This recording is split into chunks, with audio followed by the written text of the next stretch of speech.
Let's start this episode with something uncomfortable but honest. Most renovation lending problems don't start with loan officers, they don't start with contractors, and they definitely don't start with borrowers. They start at the top because renovation lending cannot survive with lukewarm commitment. And if leadership isn't committed, everyone else is going to feel it. In the last episode, I teased one essential element that determines whether a renovation platform works smoothly or constantly struggles, and here it is: commitment to renovation lending from the top down. Not curiosity, not placating loan officers who are clamoring for reno, not let's test the waters or we'll see how it goes, but full on commitment.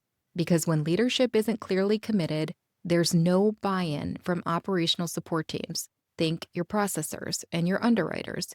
And when there's no buy in, well, things get uncomfortable. Here's how this usually plays out. A lender decides to offer renovation loans. Maybe it's because leadership sees market opportunity, inventory is tight, loan officers are asking for the programs because they keep turning deals away or competitors are offering them. So they roll something out. But leadership doesn't clearly explain why renovation lending matters, how it fits into the company's long-term strategy, or what they expect from their teams. And then the resistance starts. Processors complain, underwriters push back, people drag their feet, renovation files get treated like unwanted guests, and they sit unattended until somebody is forced to pick up the loan. And when they do it begrudgingly. It's not because they're bad employees, it's just because nobody ever said, this matters, we're committed, and we expect everybody to lean in. And so instead of collaboration, you get friction. Instead of curiosity, you get defensiveness. And everyone feels it, especially the loan officers. There's a dynamic shift, though, when leadership commits. So let me flip the script. When leadership clearly communicates why renovation lending is important, why the company is investing the time and money into it, they celebrate the success stories, and they emphasize that renovation loans aren't these optional side projects, then something powerful happens. Operations teams stop resisting, they start learning, they ask better questions, they take ownership.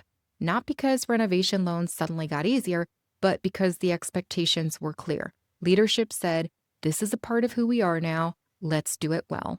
And that mindset changes everything. Now let's talk about a mistake I see all the time. Some lenders say, we'll start small. And what they usually mean is, we'll offer one renovation loan product and we'll see how that goes. And the most common example I can think of is offering only FHA 203K limited loans. On paper, it sounds reasonable. Limited scope, lower risk, easier learning curve. But here's the problem. You still have to build out the same infrastructure. You still have to train. You still have to create and implement processes and support systems, all the hard stuff. And then you go through the motions of doing that and production falls flat. Why? Because borrowers don't neatly fit into one renovation loan program. And so here's what happens in the field. Loan officers start promoting the product. Some borrowers show interest. Projects come in that are too large or they include structural repairs, and the deals get turned away. And very quickly, loan officers lose confidence and they stop offering renovation loans altogether.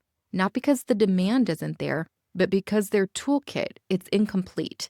And that's how lenders shoot themselves in the foot. So here's a pause and think moment. If you're going to invest in renovation lending, why limit your ability to serve real borrower needs? Why train your team on some renovation loans, but not all of them? Why ask your staff to build confidence around a program that it can't deliver consistently? Half commitment produces half results. So as we move into future episodes of the podcast, I want you to remember this idea, this top-down commitment. It touches everything. It affects hiring the right person to run renovation, how underwriters approach files, whether loan officers feel supported, how draw administration functions. And in future episodes, we'll unpack what leadership commitment really looks like in practice, how to staff renovation lending correctly, and how to rebuild trust when teams are already frustrated. If this episode hit a nerve, good. I'd love to hear from you. If you're dealing with internal resistance, leadership hesitation, or a renovation platform that exists on paper but not in practice, send me a note. My email is jennifer@therenogal.com, or you can leave me a message at 844 Reno Gal and follow the prompts. And if you've lived this from any seat in the company, your perspective could help others. We want to hear from you. As we wrap up, let's talk about the bottom line. Renovation lending doesn't fail because it's complicated. It fails because commitment is unclear. And when leadership commits fully, visibly, consistently, the entire organization shifts. In the next episode, we'll talk about what happens after commitment, specifically who should actually own renovation lending inside a company. Because if everyone owns it, no one really does.